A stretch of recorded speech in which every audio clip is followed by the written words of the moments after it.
Good morning, God, God children. Early morning.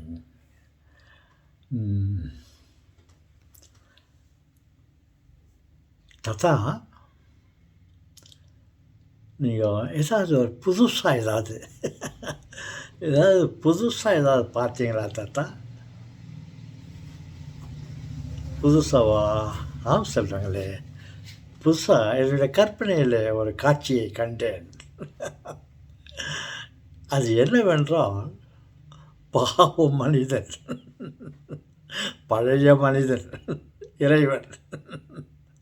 அவர் முதல்ல மனிதனாக தான் இருந்தார், மனிதன் உருவில் தான் இருந்தார்.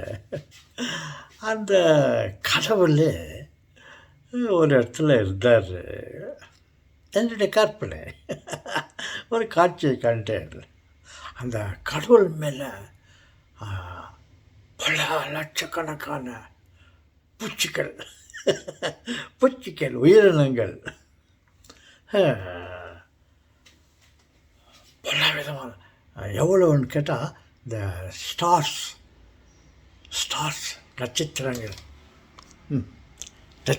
இருக்கிற அவ்வளோ உயிரினங்கள், சிறு சிறு பூச்சி மாதிரி வச்சிங்களே, அவ்வளோ அவ்வளோ பூச்சிகள், அவ்வளோ உயிர்கள் எல்லாம் பறந்து வந்து அவர் மேலே அமர்ந்து கொண்டது. அதே போல் பல லட்சக்கணக்கான உயிர்கள், பூச்சிகள் கடவுளுடைய பாகங்கள்னு சொல்லலாம். கடவுள் உடம்பில் இருக்கும் ஒரு ஒரு சதையும், ஒரு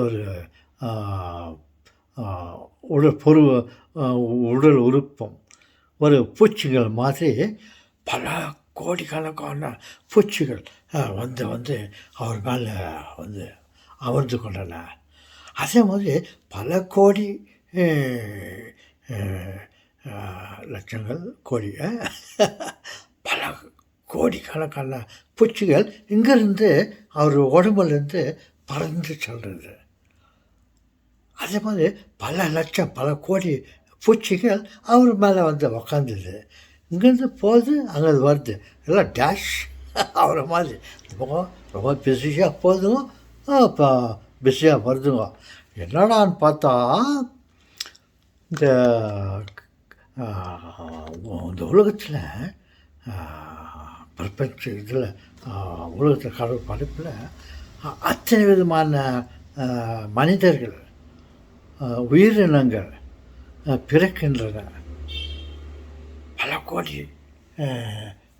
உயிரினங்கள், ஒன்றும் மனிதன் மட்டுமில்லை, உயிரினங்கள், பலவிதமான பூச்சி, மிருகங்கள், பறவைகள், மீனுகைகள், கொசுக்கள், பசுக்கள், இந்த மாதிரி பல பல கோடி கணக்கில் பிறக்கிறது. அப்போ பிறந்த உடனே அதுக்கு உயிர் வேணும் இல்லையா? அதனால் அத்தனையும் கடவுளுடைய உடம்புலேருந்து எல்லாம் பறந்து வந்து ஒரு ஒரு உயிரினங்களுக்கும் ஒவ்வொரு பிறப்புக்கும் அந்த உயிர்கள் வந்து சேர்ந்து கொள்ளுகிறது. தொடர்ந்து உயிரினங்கள் உருவாகி கொண்டே இருக்கிறது. புது பூச்சிகளும் பூச்சிகள், அதாவது உயிரினங்கள் பிறந்து கொண்டே இருக்குது. மனிதர்கள், ஆடு மாடுகள், பறவைகள், விஷப்பூச்சிகள், நல்ல பூச்சிகள், தேனீக்கள், குளவிகள், கொசுக்கள், இப்படி பல கோடிக்கணக்கான உயிர்கள் உற்பத்தி ஆகி கொண்டிருக்கிறது. அப்போது அத்தனை கடவுளுடைய உடம்புலேருந்து அத்தனை உயிர்கள் சிறு சிறு பூச்சிகள் வடிவில் வந்து அங்கங்கே போயிட்டு அந்த புது பிறப்புகிறது அது போய் சேர்ந்துக்குது. அதே மாதிரி இந்த பல கோடிக்கணக்கான இதுங்க வந்து அவர் கடவுள் மேலே வந்து இங்கேருந்து பறந்து வந்து அவர் மேலே ஒட்டிக்குதுங்க. அதனாலனாக்கா அத்தனை விதமான உயிர்கள் இறந்து போய்கிறன. ஒரு மனுஷன் செத்த உடனே அந்த உயிர் கடவுள்கிட்ட போயிடுச்சு இல்லையா? ஒரு அப்படின்னு ஒரு கொசு அடிச்சாக்கா அந்த கொசுக்கு உயிர் போயிடுது இல்லையா? அந்த உயிர் எங்கே போகுது? கடவுள்கிட்ட போயிடுது. அந்த மாதிரி பல விதமான பூச்சிகள் மனிதர்கள் இருந்து கொண்டே இருக்கிறார்களா? அந்த அந்த உடலிலிருந்து அந்த உயிர்கள் பூச்சி வடிவத்தில் போயிட்டு கடவுள்கிட்ட உடம்பு மேலே போய் ஒட்டிக்குது. புதுசாக பிறக்கிறவங்களுக்கு அங்கேருந்து அத்தனை கோடிக்கணக்கான உயிர்கள் வந்து அவர் உடம்புலேருந்து அந்தந்த ஒரு புதுசாக ஒரு குழந்தை பிறந்துச்சு. அப்போது அந்த குழந்தைக்கு உயிர் வேணும் இல்லையா?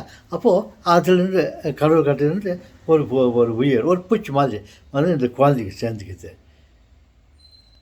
ஒரு பூச்சி பிறக்குது இல்லையா? ஒரு கொசு பிறக்குது இல்லையா? ஒரு விஷப்பூச்சி பிறக்கிறது இல்லையா? ஒரு பறவை பிறக்கிறது இல்லையா புதுசாக? அப்போ அதுகளுக்கு உயிர் வேணும் இல்லையா? அது கடவுள் உடம்புலேருந்து ஒரு பூச்சி வடிவத்தில் வந்து கொண்டோம் போய்கொண்டோம். செத்துட்டோன்னே இங்கேருந்து போயிட்டு அவர் கடவுள்கிட்ட சேர்ந்துக்குது. ஏன்னா உயிராக பிறந்தாக்கா அங்கேருந்து வந்து கடவுள்கிட்ட சேர்ந்துக்குது. செத்தவொடனே இங்கேருந்து போயிட்டு உடம்புலேருந்து காண்டு போயிட்டு அது அந்த மாதிரி ஒரே போராட்டம் பிச பிச பிச பிச பிச பிச பிச. எப்படி இந்த தேனீக்கள் தேன்கூட்டில் தேனீக்கள் வருவதும் போவதும் பார்க்கிறோம் அல்லவா? அதே மாதிரி உயிர்கள் கடவுளுடைய உடம்பிலிருந்து புதிதாக உருவாகும் பூச்சி மனிதர்கள் இவங்களுக்கு வந்து கடவுள் உடம்புலேருந்து வந்து சேர்ந்துக்குது. அப்புறம் செத்துட்டோடனே யாரை செத்துறாங்க இங்கேருந்து திரும்பி போய்ட்டு கடவுள்கிட்ட போயிட்டு உடம்புல ஒட்டிக்குது. பார்த்தாக்கா ஒரே பிஸியாகுது. கோடிக்கணக்கான உயிர்கள் பூச்சிகள் போயிட்டு அவர் உடம்புல சேர்ந்துக்குது. அப்புறம் பல விதமான கோடிக்கணக்கான பூச்சிகள் உயிர்கள் உடம்புலேருந்து திரும்ப அங்கங்கே வந்து ஒட்டிக்குது. இந்த காட்சியை நான் என் கற்பனையிலே பார்த்தீர்களா என் செல்வங்களே? பார்ப்பதற்கு கண்கொள்ளா காட்சியாக இருந்தது. ஆமாம், நம்ம செத்துட்டாக்கா எங்கடா போகுது உயிரிட்டு பார்த்தாக்கா கடவுள்கிட்ட போகுது. இந்த மாதிரி பல விதமாக யாரோ சாப்பிட்றாங்க இல்லையா? கொசு பசு அசை புசு மனுஷன் மாடு மிருகம் பறவைகள் எல்லாம் சாப்பிட்றாங்க இல்லையா? இதுங்கெல்லாம் போயிட்டு அவர்கிட்ட சேர்த்துக்குது.